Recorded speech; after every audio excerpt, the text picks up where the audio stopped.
People are still coming to terms when Gukesh beat Magnus Carlsen for the first time in Norway chess. It was his first ever classical win, and it shut a lot of people up.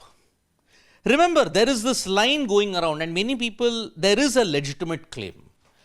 Gukesh, Ding, and all the others, they became the world champion because Magnus Carlsen withdrew. He withdrew from the championship cycle, and that is why he doesn't want to be part of it. Capitalizing on these opportunities, Gukesh and Ding Liren managed to become the world champions. There is no denying that. Peak Carlsen, it's very difficult for anybody to beat. But yes, you have to also give credit that, okay, no one forced him to go. He went on his own. Now there is no Magnus Carlsen. At least acknowledge the fact that people are becoming world champions. That is one thing people have to accept. It's not as if Gukesh can't beat the best. In Norway chess, he has beaten most of the greats. But Grigoris Gaevsky, his coach, speaking with the Indian Express, he has given a major statement that yes, the outside comments were hurting him in a bit, because Grigoris Gaevsky was mentioning as world champion, Gukesh faces comments that, oh, okay, you're the world champion and only because Magnus didn't play. You try not to hear. But then you lose, and then you lose to him again. That's not pleasant. Now he's beaten him. I hope this is going to give him some credit. Give him credit for the fact that at least Gukesh has beaten Carlsen on his own home den. It's not a fluke anymore.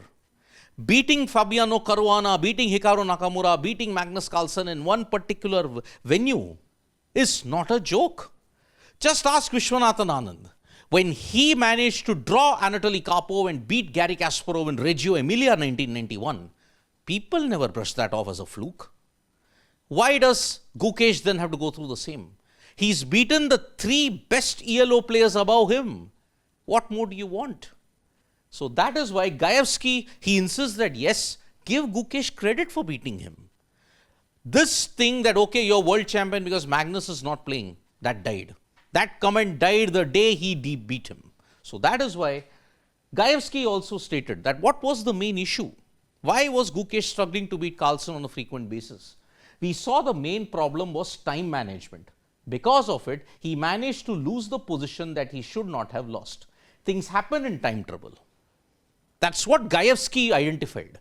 Gaevsky stated that if you are under time pressure and with Magnus having such a brilliant end game finish, you will be in trouble. Although Magnus and Gukesh were both in time trouble in game 2, Gukesh's position was even worse. He was aided by the blunder. And that is why, when you look at it, chess involves position, time, and luck. If all those two out of the three come in favor of you, you might win sometimes. But if all three come for you, it's a miracle. And that is why chess is not an easy sport. You need dollops of luck going your way because it's an opponent's move that can determine something. RF2, NE2, these two were strokes of luck and Gukesh capitalized on it.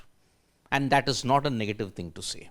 Thank you so much, folks, for joining us for this video. Subscribe to Sports Today for all the latest news and analysis.